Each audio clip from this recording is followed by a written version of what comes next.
Hey guys, welcome to Live Life Optimized. My name is Nadia. I am not your host. All right, I'm going to say that again. I am not your host. I am your purpose partner.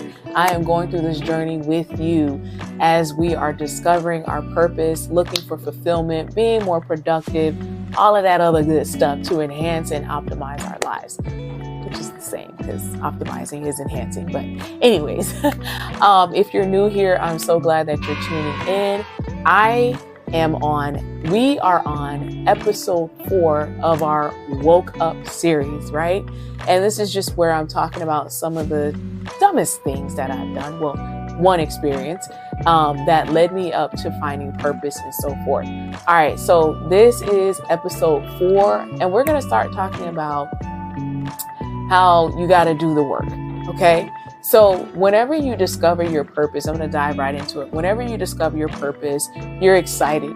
You're starting to see things come out of you that you didn't know were there. However, you can start to get complacent. And fast forward 2 years, while I was building my personal training company, I was still working a 9 to 5, but I started getting comfortable. So much to the point where when I was training my clients, I had so many customers, so many clients back to back, in one season of my journey as a personal trainer, that all of my workouts were the same. Did y'all hear me? It didn't matter if somebody was getting married. It didn't matter if someone just had a baby. Every single workout was the same. Now, the problem with that is that I was too busy and I was not taking the time to really look into the needs of my customers. When you're good at something, or when you discover what your joy and purpose in life is, you got to keep building on that, right? So thank goodness. This is why it's so important to be in purpose, because when you're in purpose, the right people will come along. Believe it or not, whatever your faith is, I'm a person of faith. God will send people to help you. And so, I'm doing my thing. I'm feeling myself. I'm looking at my calendar. It's booked. I'm making great money part-time because I was still working 9 to 5. But to be a part-time personal trainer, I was like, hey, okay. Making a little bit of traction on social media, but a lot of the clients that I was getting were through word of mouth. And, shout out to referrals. Okay, so back to when you're in your purpose, God will send you people.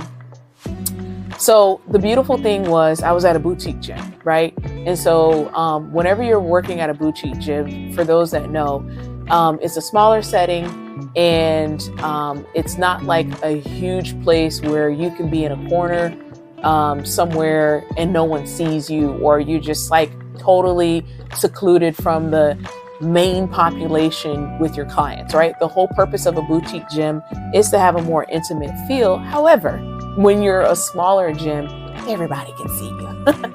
And so I was working out with one of my clients. And like I said, I was doing the same thing. Now, when I said same thing, what I mean is that I was doing a lot of functional workouts. For those of you who understand anything about the workout world or fitness, you understand what functional workouts are. Now, some of the routines were different, but again, all I was doing was functional work. I wasn't doing a lot of strength training, HIIT, cardio, or any of that, right? But we'll get into that later. So thankfully, the gym owner, who is very, very, very knowledgeable in this area, has probably 4 or 5 times more clients than I do, making money hand over fist, doing really great.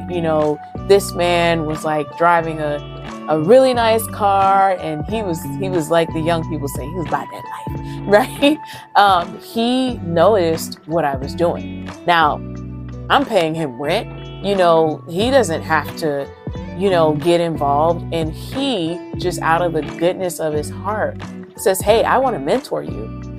I was like, what? Because at the time, I didn't know how to get help. I didn't even think that I needed it. But here this man is, who's very well known in our industry, in the circle that we're in the community that we're in as fitness instructors and so forth. He took me under his wing. And then so he started teaching me how to look at pressure points. He started teaching me how to engage more with my clients, because I've always had a great bubbly personality, but being funny is not enough. I had to learn how to really look for certain things, look at form at a different way. So he took me under his wing for about 6 months. And I kid you guys not, my business started accelerating to the point where I had mobile clients. I was making house calls, and catch this, people were working around my schedule. And he taught me how to expand my business. I was actually charging people too low. Sorry, you should have got me when I was charging pennies. And he taught me the business of being a personal trainer. He taught me how to dress. I was super, super fit. And I was wearing like super baggy shirts, looser workout pants. And he was like, you need to show off your physique. So he was teaching me all kinds of things. But see, here's the thing, guys. If I wasn't willing and open to optimize my life to enhance and become better, I would have rejected his help.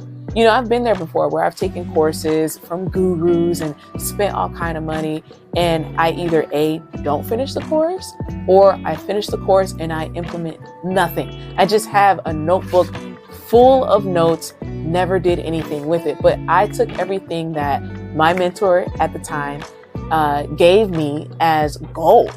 And it really helped me grow my business to the point also, guys, where I started doing boot camps. It's important that you are open to growth and to not be afraid to be uncomfortable. Because here it was, I was trying to figure out, like, what was I doing wrong? Why you need to mentor me? Why you not mentoring anybody else? You start letting all these voices speak to you and make you feel as if you're not good enough because someone's trying to help you, or what are you doing wrong? The fact was, I wasn't doing anything wrong per se, but I needed to expand my skills, right? And so from that, like I said, the business grew. I was making house calls, I was doing boot camps, and I was making some pretty good traction. Now, I wasn't, this very popular influencer on Instagram. However, I was seeing the impact from, including those tips and the education that he gave me. And actually, I got some more certifications from that. And I will say this, my business was featured on a prominent website.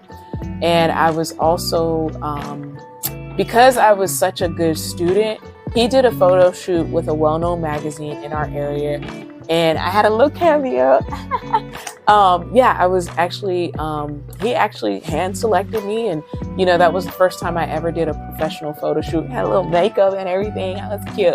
But yeah, it really pays to really humble yourself and allow someone to teach you, especially someone that knows more than you and someone that really cares about your success. All right, guys. Well, I hope you enjoyed this episode. I hope you learned something from it. Now, I'm thanking you guys for liking, sharing, and subscribing, but leave a comment. Leave a comment. Like, what are your thoughts about the information that I shared? Have you ever been scared, or have you ever felt weird or embarrassed or uncomfortable being mentored by someone who's doing far better than you? And did you take it personally, or did you really take heed to what they were showing you and implement those things to grow? All right, I can't wait to see what you have to say. I will see y'all next week.